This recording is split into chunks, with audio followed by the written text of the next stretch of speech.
Hello, my name is Armando Vilaseca, and I'm the Commissioner of Education in the state of Vermont. I am starting a monthly show on public access TV to help Vermonters get a better idea and to better understand the many things that are going on in education.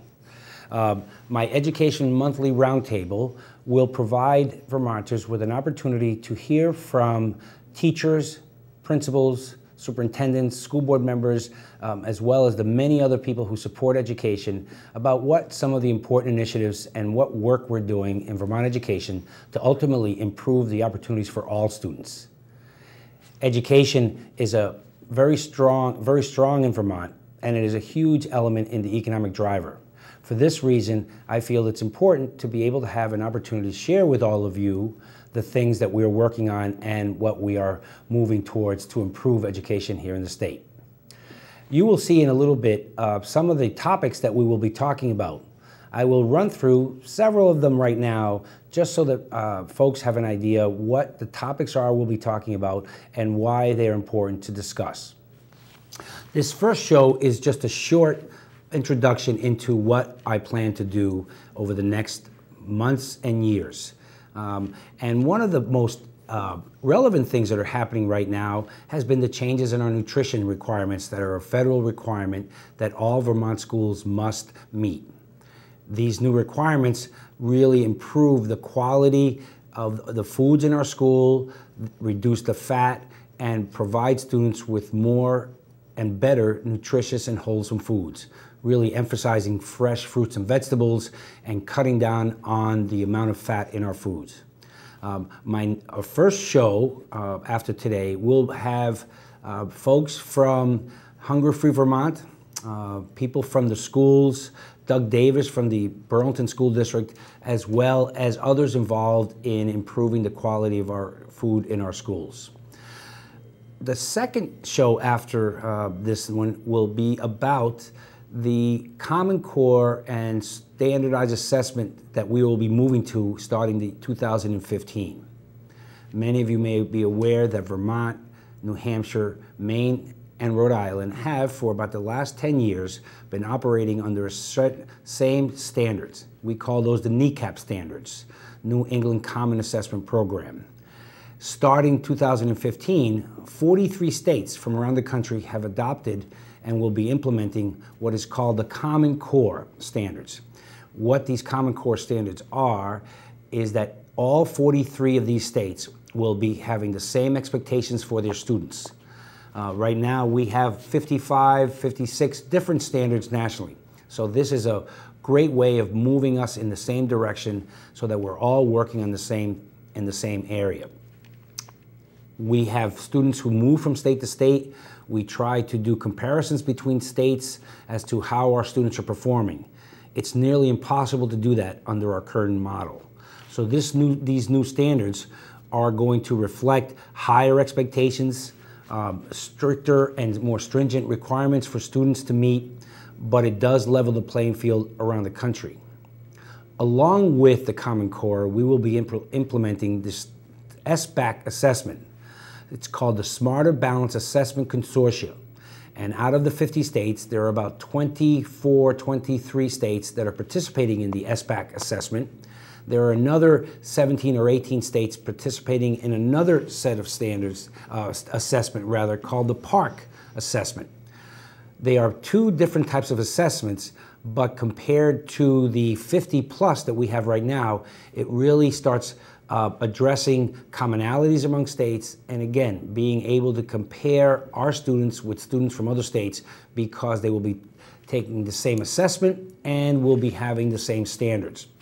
I will bring in people from the field, folks from our department, as well as other experts to talk about what that means for Vermont. One of the biggest challenges in one area that I will be focusing on throughout my tenure is on closing the achievement gap in Vermont, and particularly the achievement gap for children who live in poverty. We've had an achievement gap in this country for decades and decades and decades, and that achievement gap typically revolves around poverty. So we really need to do that and address the issue of closing the achievement gap. I will have a show dedicated specifically to helping close the achievement gap and looking at how do we support children that live in poverty and making sure that they are prepared to continue their education regardless of what they do. Having visited many schools around the state, there are some wonderful examples of schools focusing their work on improving student outcomes. Shortly thereafter, I will have a show where we have the Vermont Teachers of the Year as guests. Every year, Vermont selects a teacher, the Vermont Teacher of the Year, and this is an opportunity for the general public to meet our upcoming Teacher of the Year, which we will be naming in late November, as well as meeting some of our former Teachers of the Years to talk about what it is that they are doing in their classrooms, what makes them special, and how we can emulate and learn from these outstanding teachers so that we could all qualify for being Teachers of the Year. Later on in the season, we will also be talking about dual enrollment. Dual enrollment is a system that we have that allows students to take college courses while in high school to receive, number one, real college credits, and number two, high school credits that will help them meet their graduation requirements. There are many schools that are doing this. There are some schools that participate in it at a greater level than others, and our career and technical centers are really leading the way in providing students with dual enrollment. This is a wonderful way of helping students raise their aspirations of education beyond high school, finding a way to connect K-12 systems with higher ed, as well as giving our students a head start on college by having credits already under their belt as they move on to higher education. Understanding that not all students will need to or will be going on to four-year schools, we also will concentrate on looking at what are the many options available to our students to continue their education beyond high school, whether that be a four-year school, a two-year community college, or internships and apprenticeships in work-related fields. The challenge that we have as Vermonters and as a nation is that all of our students need to continue their education beyond high school in order to be successful and to have a life that provides them with to meet their needs. So that will be another one of the topics that we will be discussing. Sometime during the budget cycle, prior to town meeting, we will also have a show dedicated to the funding of Vermont schools and what that means to you as local taxpayers when you go to town meeting to vote for your budget.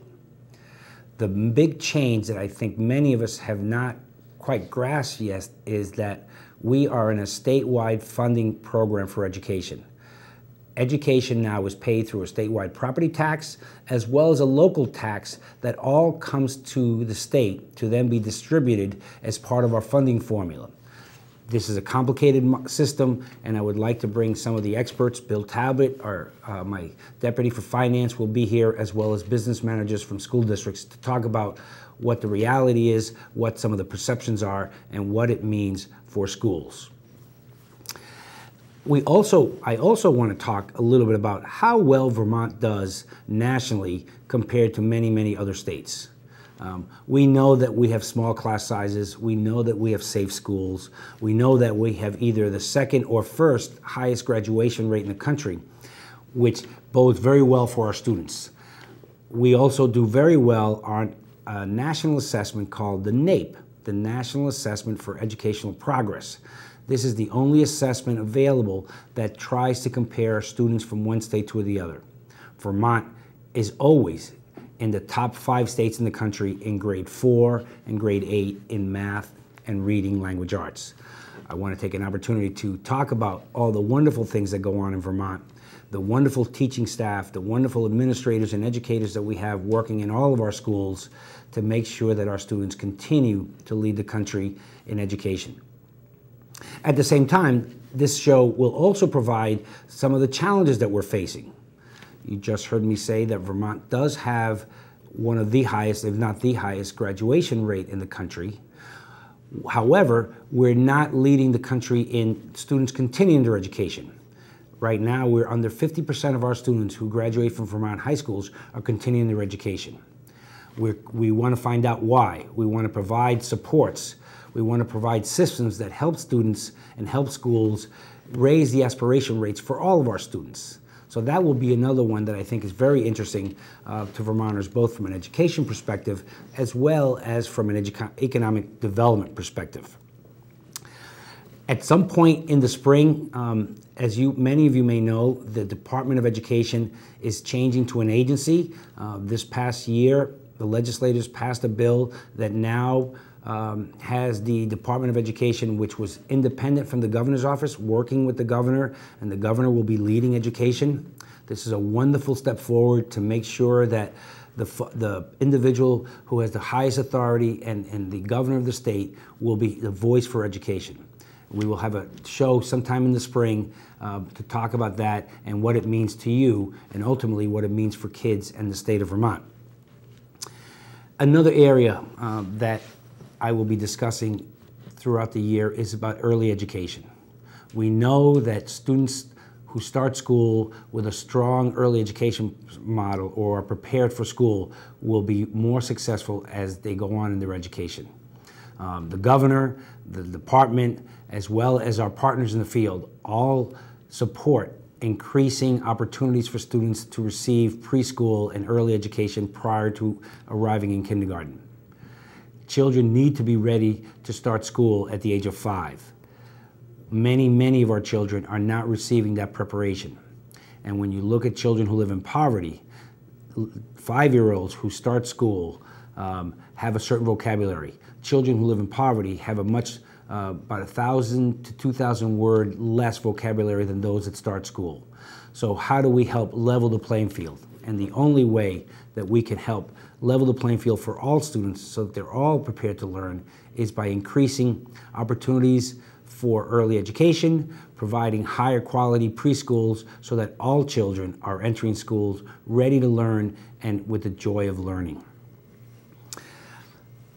At this point, I will stop and let you know that every month your local access channel will be playing this show, and you will have an opportunity to see this and hear about what we're doing. There will be an email address scrolled across the screen that if you have any comments, questions, or suggestions about the types of areas that we should cover, please let us know, because we want to make sure that this show meets your needs in learning about our educational system and finding out more and more about what makes Vermont education a wonderful place for our children to be, and improving the quality of our students and ultimately the quality of our state. Thank you very much.